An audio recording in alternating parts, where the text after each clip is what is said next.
Hello दोस्तों, स्वागत है आपका आपके अपने YouTube चैनल कॉन्सेप्ट भाई अभी सर। मैं हूं अभिषेक तिवारी। आपकी क्लास में आज बात करने वाले सनातन धर्म के एक और गूढ़ रहस्य के बारे में। माना जाता है कि आज की मानव समाज या किसी भी समाज के इवोल्यूशन की थ्योरी हमारे पाश्चात्य वैज्ञानिकों उनके द्वारा डार्विन के द्वारा दिया गया है। परंतु एक यह तथ्य है जिनको मैं कोरिलेट करने का प्रयास कर रहा हूं, जो एक विकासवाद की थ्योरी से जुड़ा हुआ है, हमारे सनातन धर्म में भी मिलता है। अर्थात हम ये इस व्याख्यान के बाद एक कह सकेंगे कि सनातन धर्म में भी इस विकासवाद की थ्योरी जो हम लोग मानते हैं वो दिया हुआ है। तो चलिए बात शुरू करते हैं। बात यहां से आती है, सबसे पहले भगवान विष्णु जो योगेश्वर श्री कृष्ण जी थे, विष्णु के अवतार माने जाते हैं और माना जाता है कि भगवान विष्णु ने गीता का पाठ अर्जुन को सुनाया। तो उस सुनाते समय उन्होंने चौथे अध्याय के सातवें और आठवें श्लोक पर उन्होंने इस बात की व्याख्या की कि यदा यदा ही धर्मस्य ग्लानिर्भवति भारत अभ्युत्थानम अधर्मस्य तदाम्यहं सृजाम्यहम्। यानी कि जब जब धर्म की हानि होती है तब हम, हे भारत, जब जब धर्म की हानि होती है तब तब अधर्म को नष्ट करने के लिए अपने शरीर को धारण करते हैं। परित्राणाम साधुनाम, साधु लोगों की रक्षा के लिए, विनाशाय च दुष्कर्म, दुष्ट लोगों को विनाश करने के लिए, धर्म संस्थापना, धर्म की स्थापना करने के लिए समवामी युगो युगो में मैं जन्म लेता रहता हूँ। यानी कि भगवान विष्णु ने योगेश्वर श्री कृष्ण के रूप में स्वयं गीता में चौथे अध्याय के सातवें और आठवें श्लोक में इस बात की व्याख्या की कि वो लगातार जन्म लेते रहते हैं। किस लिए? अधर्म का नाश करने के लिए और साधु पुरुषों के उद्धार के लिए। परंतु बिंदु यहां नहीं रुकता है। ये हो गई व्याख्या, लेकिन एक बौद्धिक व्याख्या अगर उनके जन्मों को हम बहुत सही से कोरिलेट करें तो हमें पता चलता है कि उसमें विकासवाद की थ्योरी छुपी हुई है। चलिए हम लोग बात करते हैं उस विकासवाद की। तो भगवान विष्णु के मुख्यतः 10 अवतार माने जाते हैं। 10 अवतारों में पहला अवतार उनका, अगर उन अवतारों का क्रम देखा जाए तो सर्वप्रथम मत्स्य अवतार, दूसरा कुर्म अर्थात कछुआ का अवतार, तीसरा वराह, नरसिंह, वामन, परशुराम, राम, कृष्ण, बुद्ध और कल्कि, जो कि ये अवतार अभी भविष्य में होना है, यह माना जाता है। चलिए इस अवतारों के क्रम में विकासवाद की थ्योरी कहां छुपी है, चलिए इनकी व्याख्या करते हुए निकालते हैं। सबसे पहले भगवान विष्णु का अवतार है मत्स्य। मत्स्य का मतलब होता है मछली, और ये वैज्ञानिक भी मानते हैं और हमारा सनातन धर्म भी मानता है कि जब भी पृथ्वी में इवोल्यूशन हुआ था, स्टार्टिंग में कोई जीव का जन्म हुआ था, तो वो तब पृथ्वी हमारी जलमग्न हुआ करती थी। जलमग्न का अर्थात जलीय जीव का निर्माण हुआ था, वाटर में कोई स्पीसीज का निर्माण हुआ था। इस आधार पर अगर हम बात करें तो सबसे पहले मत्स्य अवतार, मछली का अवतार हुआ, क्योंकि मछली के अवतार का अर्थ यही निकल के आता है। इसके अगर भावार्थ को समझा जाए तो मछली कहाँ रहती है? जल में, अर्थात सर्वप्रथम जलीय जीव का निर्माण हुआ। उसके बाद विकासवाद में और आगे बढ़ती है कछुआ, कुर्म। कुर्म अवतार भगवान विष्णु जी का माना जाता है। कछुआ जो था, तो कछुआ ये स्थल और जल दोनों में रहता है। कछुआ जल में भी रह सकता है, स्थल में, यानी जल के बाद जब हमारे स्थल भाग का निर्माण हुआ होगा तो हमें ऐसी स्पेस का निर्माण हुआ होगा जो जल में भी रह सके, क्योंकि स्थल में, क्योंकि वो जल भी रहा होगा तब स्थल भी रहा होगा, यानी दोनों जगह रहने के लिए बिल्कुल व्यवस्थित हुआ होगा। इसलिए कछुआ का अवतार हुआ है। अब तीसरा अवतार है वराह। वराह का कार्य क्या है? वराह जल और स्थल के बीच के कीचड़ को भेदता है, वराह। तो इसके बाद कीचड़ के भेदने का अर्थ यह है कि जलीय और स्थलीय जीवों के बीच एक दूसरे से संबंध बनाना हुआ, वो उनके बारे में जान पाए, तीसरा विकासवाद यहां हुआ। अर्थात सबसे पहले जल में किसी जीव का विकास हुआ, स्थल और जल दोनों में हुआ, और उनके बीच एक रिलेशन का विकास हुआ। उसके बाद तीसरी बात आती है, तीसरा जन्म है नरसिंह का अवतार। भगवान विष्णु के इस अवतार में ना नर है ना सिंह है, आधा नर है आधा सिंह। अर्थात भगवान का तीसरा अवतार जानवर, आधा जानवर और आधे नर के रूप में है। आजमी माना जाता है कि हमारी जो उत्पत्ति विज्ञान के आधार पर माना जाती है, हमारी उत्पत्ति होमो सेपियंस से हुई, जो कि एक वानर प्रजाति से हुआ करते थे। यानी वानरों हुई, यानी किसी न किसी जानवर से हम लोगों का निर्माण हुआ है। और संभव है, इसलिए मैं सोच रहा था कि वानर के अवतार का तो एक दूसरे दिमाग से आ रहा हो सकता है, तब हमारे स्टार्टिंग में जो आदिवासी हुआ करते थे, जिनको हम लोग मानते हैं कि आदिवासी थे, उनकी जो विचारधारा थे जैसे जानवर आज के रहते हैं उस तरीके। शरीर तो नर का था, परंतु सिंह एक जानवर है जो मार के किसी को खाता है। जो आदिवासियों के ये आदि मानवों की थ्योरी हमारे यहाँ विज्ञान में आती है, मैं जो कोरिलेट कर पा रहा हूँ वो ये ज्यादा कर पा रहा हूँ कि नरसिंह का अर्थ ये होना चाहिए कि जो आदिवासी हम लोग पढ़ते हैं, आदिवासी का मतलब और पीछे चले जाए, आदिमानव पढ़ते थे, तो आदिमानव जंगलों में रहा करते थे और किसी भी जीव जंतु को मारकर कच्चा ही खा जाते। बाद में आग वाग का आविष्कार हुआ, अर्थात जब किसी का आविष्कार हुआ पहले नर का, तो जब नर का आविष्कार एक तरीके से हुआ तो उनकी प्रवृत्तियां क्या थी, यानी कि एक प्रकार से जानवरों का सबसे पहले इवोल्यूशन हुआ, सबसे पहले जानवरों का निर्माण हुआ जो मार मार के खाते थे। तो ये नरसिंह का अवतार। उसके बाद हमारे भगवान विष्णु का पांचवा अवतार वामन अवतार था। वामन का मतलब उसमें छोटे थे, अर्थात जब भी मनुष्य का जन्म हुआ तो सीधा बड़ा मनुष्य नहीं जन्म हुआ, वामन अवतार यानी छोटा सा बच्चा था वामन।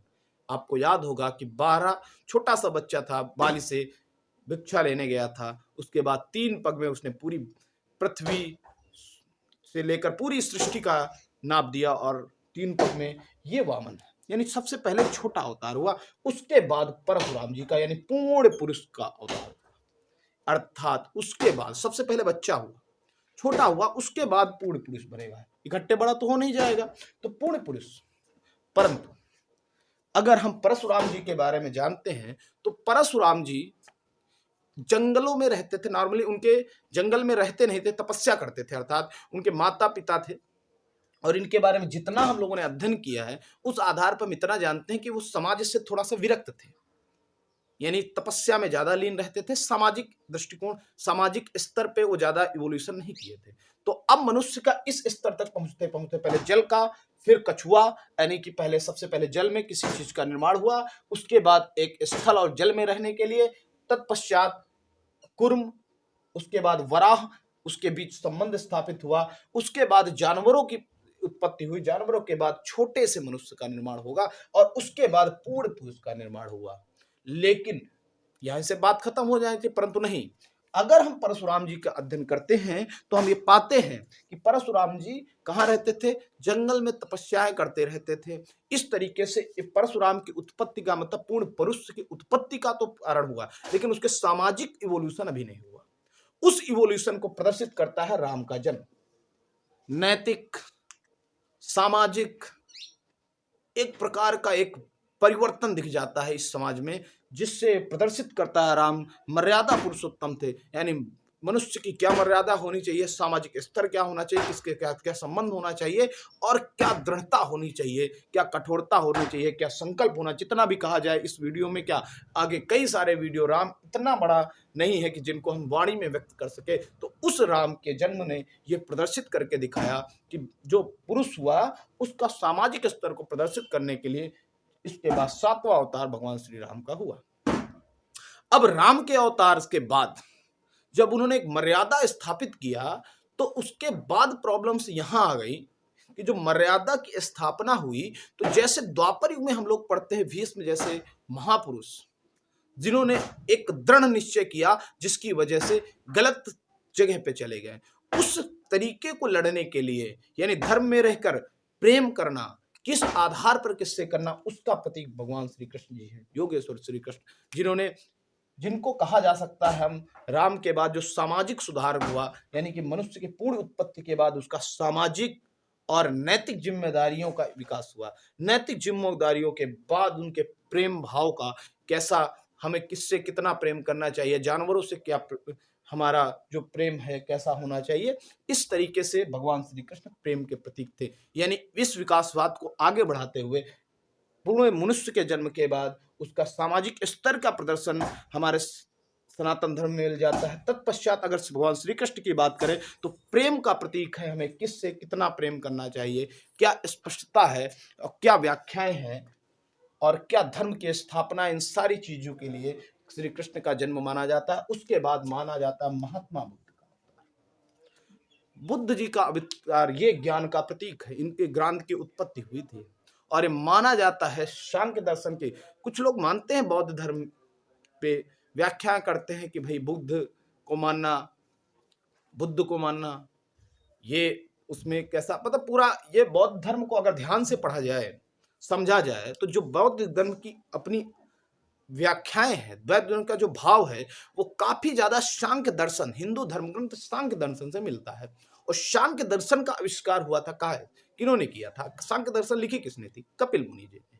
और महात्मा बुद्ध जी का जन्म कहाँ हुआ था? कपिल वस्तु नामक, यानी कि उन्हीं पर, कपिल मुनि के नाम पर ही वो नगरी का नाम हुआ था, यानी वहां पर प्रभाव था कपिल मुनि का, और उनके द्वारा लिखी हुई किताब का जरूर वहां प्रभाव रहा होगा। महात्मा बुद्ध जी के जहां जन्म था, जहां रहे थे, कपिल वस्तु नामक स्थान पर कपिल मुनि द्वारा लिखे गए सांख्य दर्शन का प्रभाव अवश्य रहा होगा, जिस दर्शन की ही व्याख्या मान के चलो बौद्ध धर्म में मिलती है।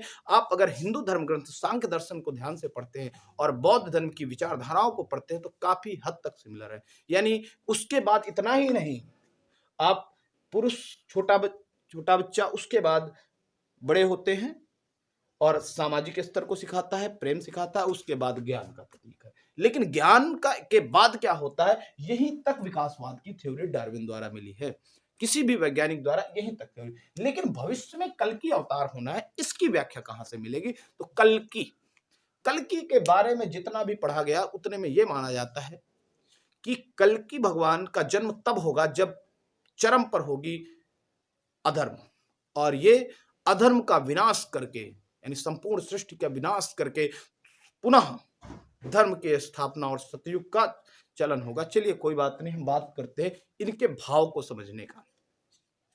तो इसमें माना जाता है इस संपूर्ण सृष्टि का विनाश करके एक प्रकार से सृष्टि की पुनर्स्थापना करेंगे भगवान कल्कि।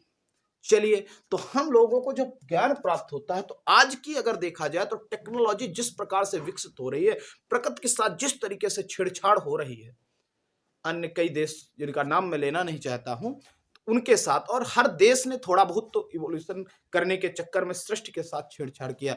इसी इवोल्यूशन, परमाणु बम जैसे हथियार, हाइड्रोजन बम जैसे हथियारों को बना करके इतने उन्नत हो रहे हैं कि जिस दिन युद्ध होगा, संपूर्ण कल्कि अवतार यानी संपूर्ण सृष्टि का विनाश हो जाएगा और पुनः जो कहीं जलीय जीव बचेंगे या हमारे वहां से, और जलीय जीव बचेंगे या फिर पूरी सृष्टि में रेडिएशन फैल जाएगा, जो समुद्र के निचले स्तर पर जहां रेडिएशन का प्रभाव नहीं पड़ेगा, जलीय जीव फिर से बचेंगे और जमीन जीव से फिर से इवोल्यूशन होता रहेगा। ये हमारे सनातन धर्म में विकासवाद की थ्योरी है।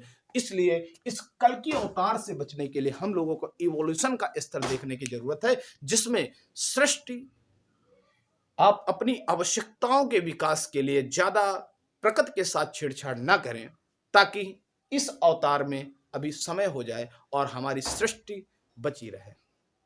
तो ये रही विकासवाद की थ्योरी सनातन धर्म में मिलने वाली।